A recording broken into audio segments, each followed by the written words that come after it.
Welcome to Art Discourse, a conversation between Kyle and I where we answer questions that you've sent into us over the years related to arts.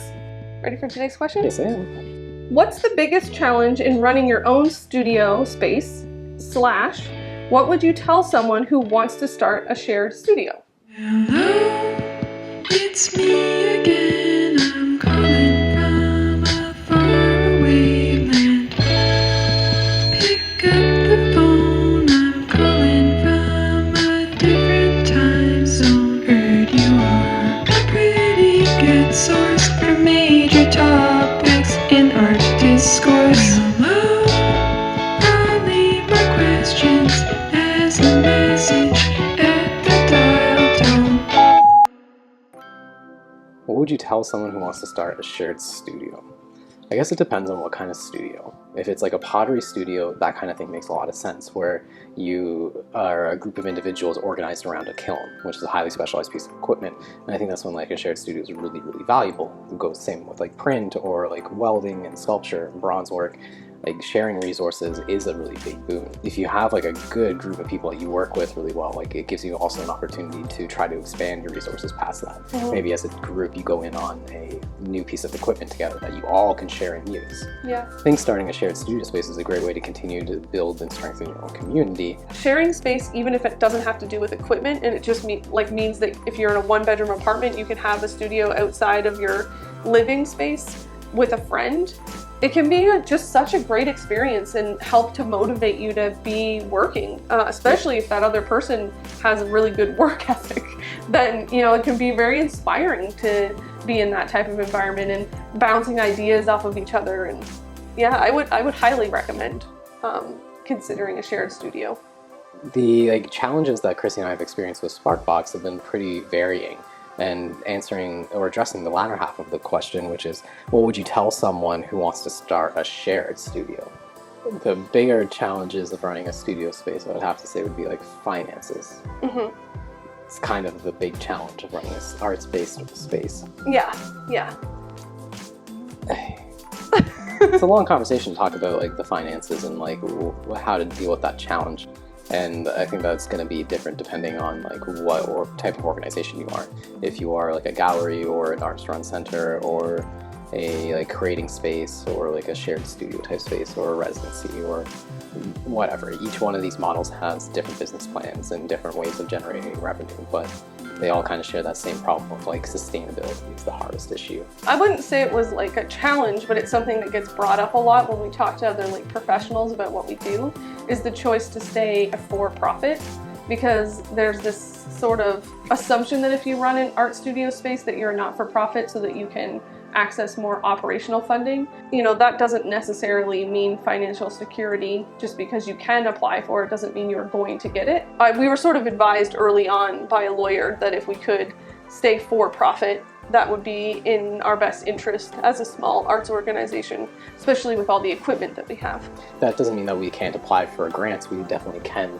There are some limitations to what grants we can apply for, and the benefit of becoming a not-for-profit is that you can apply to a certain category of grants. Like Chrissy was saying, it's not guaranteed. Like if you become a not-for-profit, you're not going to get operation funding every year.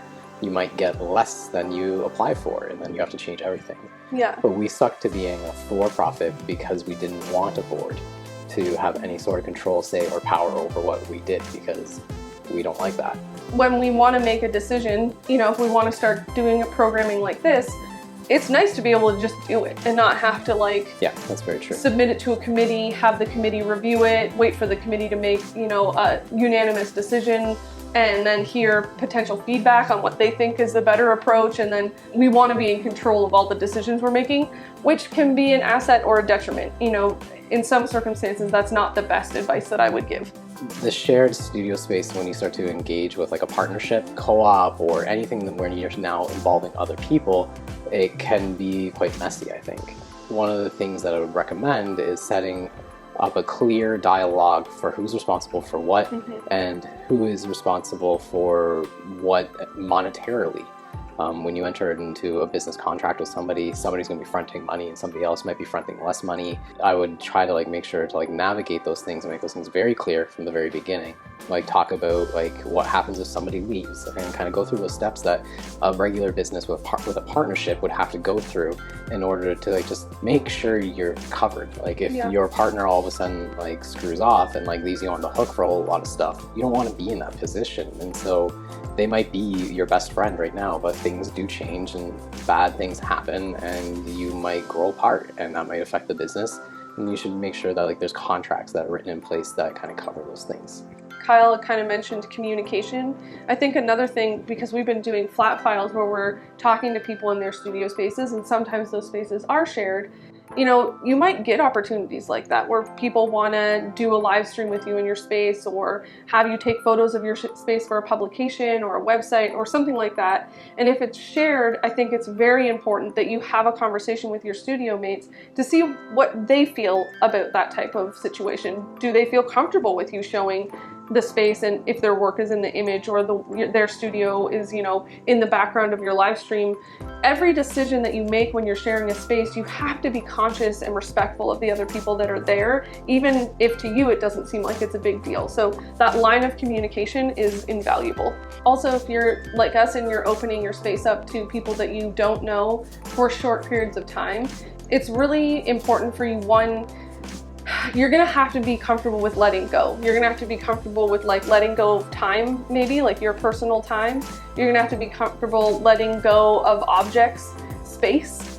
I think originally we thought, oh, we'll be in the studio making work all of the time, but the reality is running a shared space takes a lot of admin time and planning and scheduling and mapping out, you know, when are you going to run a workshop and what resident is here and what open studio member wants to be using the space. So it means it cuts into our time using equipment or having the space be ours. It also means that like if we want people to be tidy and respectful about the space, we also have to be tidy and respectful of the space. We can't leave ink out on a table and paper all over the place and, you know, plates like haphazardly strewn all over the presses. You know, we have to tidy up. We have to lead by example. You know, if you're not prepared for that or the responsibility of cleaning up someone's messes or financially taking care of something getting wrecked, then it could be a very stressful experience because accidents are going to happen. You know, people don't, well, I shouldn't say this like absolutely, but for the most part, people don't intentionally wreck things. But, you know, if people are coming for a short time, sometimes they're in a rush and they are not as careful as they might be if they have a long time or if it's their own equipment. You know, you have to be ready to manage that. On that topic of equipment in the shared space, if you are entering into an agreement with somebody else to have like a shared studio space or working in a shared studio space, don't bring anything to that space that like you don't want wrecked or utilized. And if you do choose to bring things like that to the space, you need to make those boundaries very clear that the other people are not allowed to use or touch or do anything with that. Like such as like if you bring like a really nice like sound mixing board and you're like, don't touch my baby. You have to be pretty explicit, I think, because the tendency is like, oh, it's in a shared space, I didn't think you would mind. That can lead to some problems, which maybe leads me to my next point is like if you are getting into like a shared space, you'll likely want to make sure you have some sort of like insurance policy that covers the both of you and the processes that you're doing. Like with a shared space, like your art process will be different than somebody else's art process, which will both involve very drastically different chemicals and materials. And so you want to be very conscious of what you bring into the space so that you're not harming somebody else's health because you just think that like this is like cool to use turpentine in a closed room. Insurance is a pretty, it's like on the like the business list of like checklist things you should do. Is like insurance should be in there somewhere. Insurance should be in there. I think it's always about just mitigating risk. There's going to be risk in everything you do. There's a lot of value in just addressing the red flags like right out of the gate and trying to set up a strategy for dealing, like what happens if someone's working on the kiln and it breaks? Who is responsible for that? How are you going to have a conversation about that where people don't feel like they need to be defensive? That's such a good point. If you are utilizing shared equipment, is prior to it breaking, have that conversation about how you're going to amend it. Yeah. It's just such an important thing to do. It's always better to just address a potential problem head on, hypothetically resolve it, and write that down. Have a little binder with like what you think the ways you're going to deal with these problems are in advance so that when you're in the heat of an issue, you can go back to that space and you have somewhere to say like, okay, we did have a conversation about this and this is what we agreed on. And don't avoid an issue, especially if you're the culprit of it. It's better to just stand in it, own it, and find a resolution than avoid the emails and the texts and hope that it just disappears. It's not a good look. No, it's not. No. Thanks so much for hanging out with us on Art Discourse. We'll see you next week. And as always, chat in the comments below and let us know what you think about what we were just talking about, shared studio spaces. Until next time. Bye, everybody.